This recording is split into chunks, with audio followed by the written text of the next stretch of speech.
Alright, so in this video, I'm going to be discussing what was actually saved from the Twin Towers. There is a lot of stuff. There's a memorial museum, there's an entire memorial area in New York City, of course, and that's the first thing we're going to be talking about.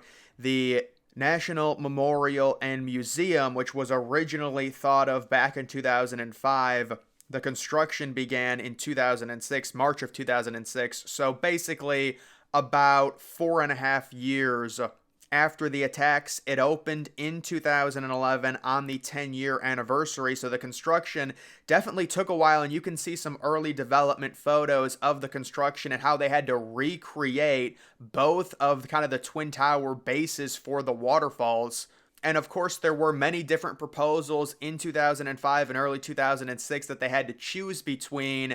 This is an interesting one that I hadn't seen until today when I was researching to do this video. You can see it's basically a mini, Twin Tower with the tridents at the bottom. I think that looks really wonky. That didn't end up getting chosen. I mean, look at how big those Twin Tower models are. And they got the one American flag on one of them. How tall would those things be? Like 30 or 40 feet at least? No, those would be like 80 or 90 feet. Maybe even taller than that. If you look at the scale of that, there looks like to be some weird building behind them as well. But yeah, that didn't end up getting chosen. We know the one that got chosen. I do believe that when you look at the initial renderings with all the trees, due to the city code, they could not place trees that close together. So when you look at the final product of the memorial area and of all the trees surrounding both of the waterfalls, they're a little bit more spread out. At least that's what it looks like to me, but that is just the area. And then when it comes to some of the things they were able to save, I would say the biggest thing that they saved is the tridents at the base of both the Twin Towers. Now you can see photos of the tridents still together. It was like the one thing within the towers when it came to like the wall that did kind of survive because it was at the base of it. And you can see them like sticking up, but I was able to find this massive warehouse of them, and you can see they literally wrote on them, save. They saved a bunch of them, and some of them they have on display in New York City. Some of them are outside of New York City. Some of them are in different cities.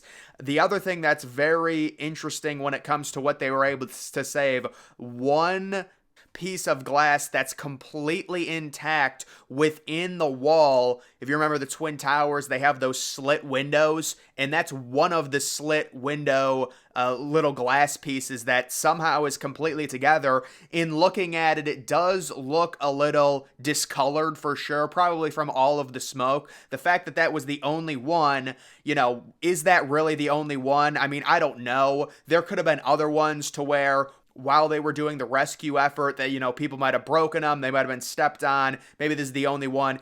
It would be surprising if this was actually the only one to where, like, right after the collapse happened, you would imagine there would be more glass together than just this one little piece, is what I'm saying. But either way, that is certainly remarkable that they were able to save that. This is an elevator motor from one of the towers. I'm not sure if it's the south or the north.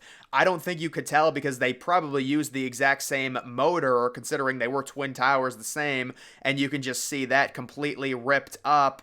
This is pretty chilling. One of the windows from the planes, so a lot of the plane parts were scattered in and around New York City. They found one.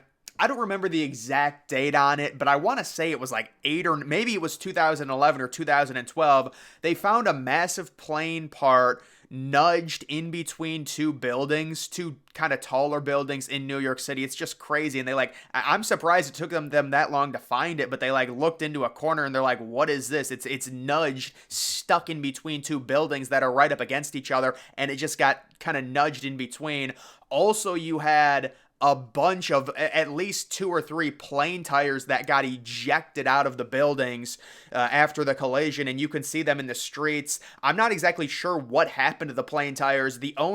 Actually, you know what? I do remember seeing a photo on maybe it was the night of September 12th. There was a photo of one of them, but yeah, there was a photo before the buildings collapsed of a massive plane tire right next to the Greek Orthodox Church. I would imagine that just got ripped to shreds or something when both of the buildings collapsed.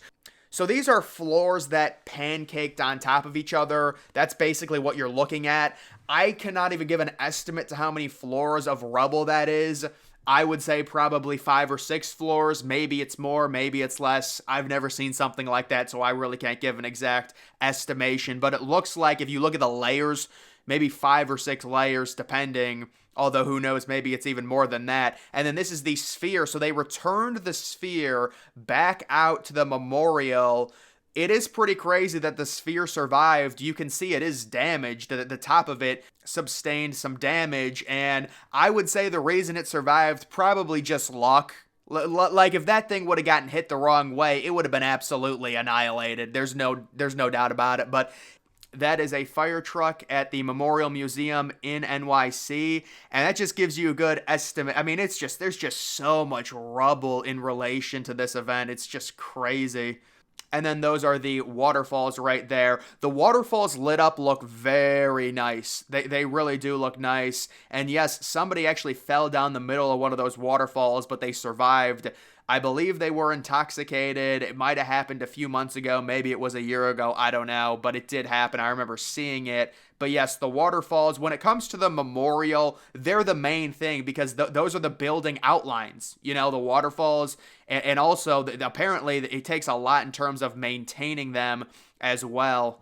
That is the main hall of the museum, showing the last column standing at the center and the original slurry wall of the bathtub foundation retaining wall around the Twin Towers. So you can see the wall out there, probably the biggest part they were able to salvage because it was virtually beneath and underground, really not going to face much damage. This is the massive antenna on top of the North Tower. The South Tower did not have an antenna. Just the scale of that, you really can't tell when it's on top of a building compared to just how large it is right there. You know, one time when I was watching the North Tower fall, I decided to just focus on the antenna the whole time. And it was such a striking visual. I do recommend people do that. Just focus on the antenna. It's very strange when you see just the antenna falling that quickly. But in general, this is also the survivor staircase. Now, this was always strange to me. Like, I understand that it was very important and pretty crazy that it survived. But it says here that this was the last visible remaining original structure above ground level at the World Trade Center site. It was originally an outdoor flight of granite-clad stairs and 2 escalators which connected the street to the World Trade Center plaza, and during the attacks, the stairs served as an escape route for hundreds of evacuees from 5 World Trade Center. It's weird that they say that because it's just not true. Number one, the Tridents survived, so that would be above, you know, the base of the World Trade Center. And number two, there was actually an area of the North Tower that had a staircase. There was like 3 or 4 levels of a staircase that did legitimately survive. Like the entire staircase is intact. So, you know, I can understand they want to save this, but I'm surprised they didn't save the other staircase as well. That just seems kind of odd to me. And then when it comes to memorials, this is a Pentagon memorial. You can see the renderings for the potential future buildings opening in 2025 that will be there. I'm guessing in Arlington, Virginia, near there, Fairfax County, and they already do have a memorial there, but this would be a Memorial Visitor Education Center. I'm just trying to get this video to 9 minutes and 11 seconds. Give it a second. Alright guys, that's going to do it for this video. Make sure you're following me on X. Link to that's always in the description.